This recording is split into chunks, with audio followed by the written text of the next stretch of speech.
আসসালামু আলাইকুম ওয়া রাহমাতুল্লাহি ওয়া বারাকাতুহু। সবাই কেমন আছেন? সম্মানিত প্রিয় দর্শক, আজকে আপনাদেরকে একটা ছোট্ট একটা আমল দিব, ছোট্ট একটা দোয়ার কথা বলতে পারেন। এই দোয়াটা আজকে হচ্ছে শনিবার দিন অথবা রাত, যে কোনো টাইমে মাত্র 7 বার পড়বেন। পড়ে আল্লাহর কাছে দোয়া করবেন, আল্লাহ, জিন্দেগিতে অনেক বড় বড় গুনাহ করেছি আল্লাহ, আমি জানি এই গুনাহগুলো আমার জীবনের সব থেকে কাল হয়ে দাঁড়াবে কিয়ামতের ময়দানে। যেদিন মানুষ মানুষ যেদিন একটা নেকির জন্য হাউমাউ করতে থাকবে, আল্লাহ, সেই দিনও আমি একটা নেকি কারো কাছে পাবো না আল্লাহ। আর এই গুনার বোঝা নিয়ে আমি তোমার সামনে কেমনে দাঁড়াবো? কেমনে? তোমার জমিনে থাকলাম, তোমার খাবার খালাম, তোমার বাতাস ভক্ষণ করলাম, এমনকি পা থেকে মাথা পর্যন্ত সমস্ত বডিটাই তো তোমার, আমার তো কিচ্ছু না। তোমার দেওয়া সব কিছু দিয়ে তোমার সাথে নাফরমানি করলাম, তোমার সাথে নাফরমানি করলাম। আল্লাহ, আল্লাহ, মাফ করে দাও। বিশ্বাস করেন, আল্লাহ মাফ করে দিবে, আল্লাহ মাফ করে দিবে। আল্লাহ কিন্তু অতটা নির্দয় নয়। আল্লাহ পাক বলছেন, লা তাকনাতু মির রাহমাতিল্লাহ। গুনাহ করছিস বান্দা, নো টেনশন, ডু ফুর্তি, কোনো টেনশন নাই, নিট টেনশনে থাকো।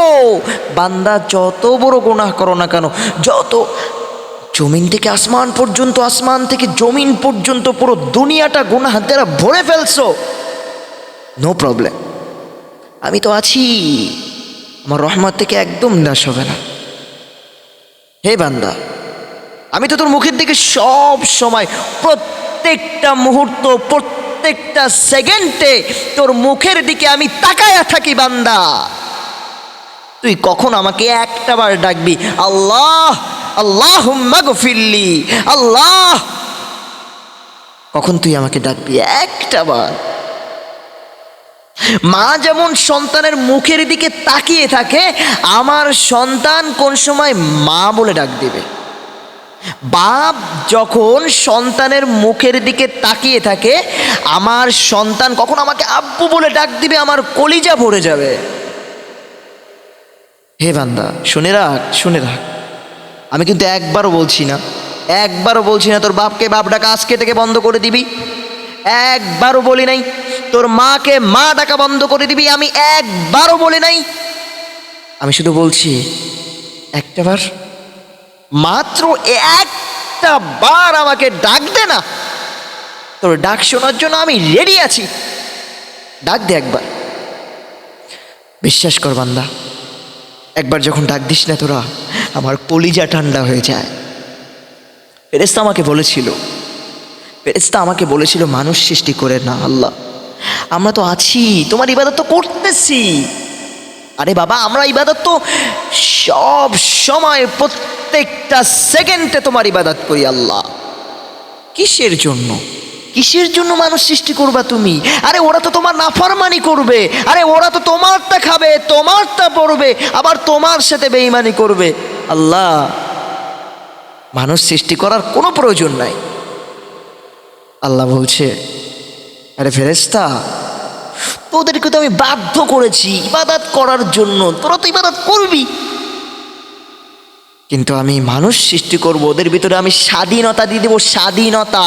ওরা চাইলে ইবাদত করবে, না চাইলে ইবাদত করবে না, সম্পূর্ণ তাদের ইচ্ছা। যারা ইবাদত করবে তারা কামিয়াবি হয়ে যাবে, আর যারা ইবাদত করবে না তারা ধ্বংস হয়ে যাবে। এই জন্য প্লিজ প্লিজ মাফ চান আল্লাহর কাছে, মাফ চান। 7 বার। কয়বার? মাত্র 7 বার ইস্তেগফার পড়তে হবে। কি ইস্তেগফার পড়বেন? মাত্র 7 বার আপনাকে ইস্তেগফার পড়া লাগবে। যদি পড়তে পারেন কি লাভ হবে? আল্লাহ আপনাকে মাফ করে দিবে। আল্লাহ আপনাকে কি করবে? মাফ করে দিবে, মাফ করে দিবে। আল্লাহ সমস্ত গুনাহ আল্লাহ মাফ করে দিবে, সমস্ত গুনাহ। এই জন্য প্লিজ আল্লাহর কাছে মাফ চা, সমস্ত ভুল বুঝাবুঝি বাদ দেন। গুনাহ করেছেন, আরে মাফ চান আল্লাহর কাছে, মাফ করে দিবে 100%। এতটা সহজ মাপ চাওয়া, এতটা সহজ, আর মাফ করে নেওয়া এতটা সহজ যে আপনি যখন পানির ভিতরে হাত দেন আপনার হাত সহজে ভেজায় ফেলতে পারেন না, ঠিক তেমনই আপনি যেমনভাবে ভেজায় ফেলতে, এর থেকে সহজ মাফ করে নেওয়া। দেখুন, গুনাহ করতে আপনার কমপক্ষে লেগেছে, গুনাহ করতে কমপক্ষে আপনার প্রায় মনে করেন 1 বছর টাইম লেগেছে। গুনাহ করতে আপনার কমপক্ষে 1 সপ্তাহ লেগেছে, 1 মাস লেগেছে, 1 বছর লেগেছে, 2 বছর লেগেছে। কিন্তু বিশ্বাস করেন খোদার কসম, আল্লাহ যদি আপনাকে মাফ করি 1 সেকেন্ড লাগবে, 1 সেকেন্ড। আল্লাহ শুধু বলিস, দা তোরে মাফ করে দিলাম, তুই তো মাফ চাওয়ার আগে মাফ করে দিছি তোরে, আমি তো জানি তুই আমার কাছে চাবি। আল্লাহ জানে না? আল্লাহ সব কিছু জানে।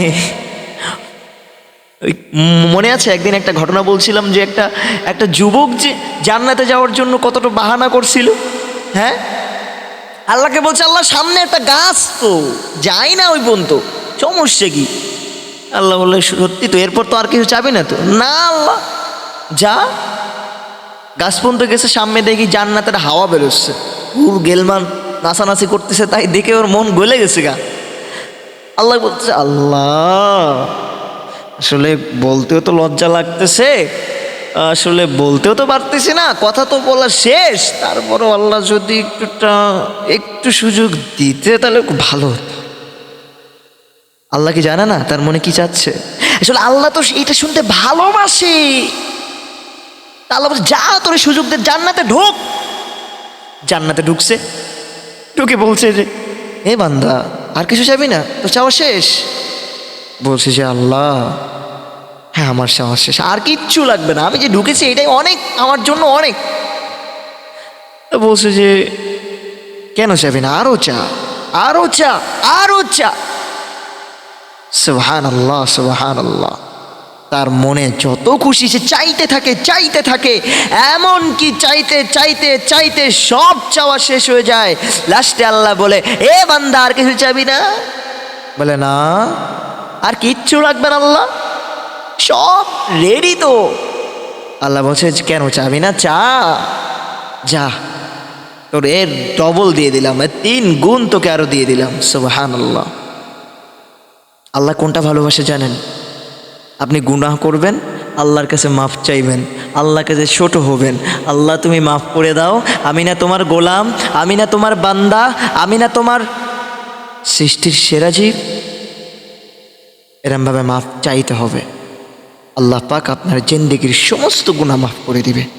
আজকে শনিবার, মাত্র 7 বার পড়বেন আস্তাগফিরুল্লাহ। আমার সাথে পড়বেন, কিন্তু আমার সাথে বলবেন আপনারাও। বলেন আমার সাথে, আস্তাগফিরুল্লাহাল্লাযী। আবার বলেন, আস্তাগফিরুল্লাহাল্লাযী লা ইলাহা ইল্লা হুয়াল হাইয়ুল কাইয়্যুম, লা ইলাহা ইল্লা হুয়াল হাইয়ুল কাইয়্যুম ওয়া আতুবু ইলাইহি, লা হাওলা ওয়ালা কুওয়াতা ইল্লা বিল্লাহিল আলিয়্যুল আযীম। 7 বার পড়বেন। এটা পড়ে আল্লাহর কাছে দোয়া চাইবেন, আল্লাহ মাফ করে দিবে। আল্লাহ পাক রব্বুল আলামিন আমাদের সবাইকে যে আমলের কথাটা আমি বললাম, আল্লাহ তুমি তো দেখছো, যে শুনছে, যে এই ভিডিওটা দেখেছে, প্রত্যেককে আমল করার তৌফিক দান করে দাও। সবাই বলেন আমিন। কমেন্ট বক্সে অবশ্যই আমিন লিখবেন, অবশ্যই আমিন লিখবেন। আল্লাহ তুমি প্রত্যেককে তৌফিক দান করে দাও, প্রত্যেককে, আর প্রত্যেকের গুনাহগুলোকে তুমি মাফ করে দাও, আমার সহ। আল্লাহ আমিও তো বড় হতভাগা বান্দা, আল্লাহ তুমি আমার সহ, আমার শ্রোতারা যারা আমাকে দেখছে, যারা আমাকে দেখতেছে, আল্লাহ যারা আমাকে রেগুলারলি দেখে, প্রত্যেকের গুনাহগুলোকে তুমি মাফ করে দাও। অবশ্যই আমিন বলবে। আজকের ভিডিওটা এই পর্যন্ত। ভালো থাকবা তোমরা সবাই। এখনই বিদায় নিচ্ছি। আসসালামু আলাইকুম ওয়া রাহমাতুল্লাহি ওয়া বারাকাতুহু।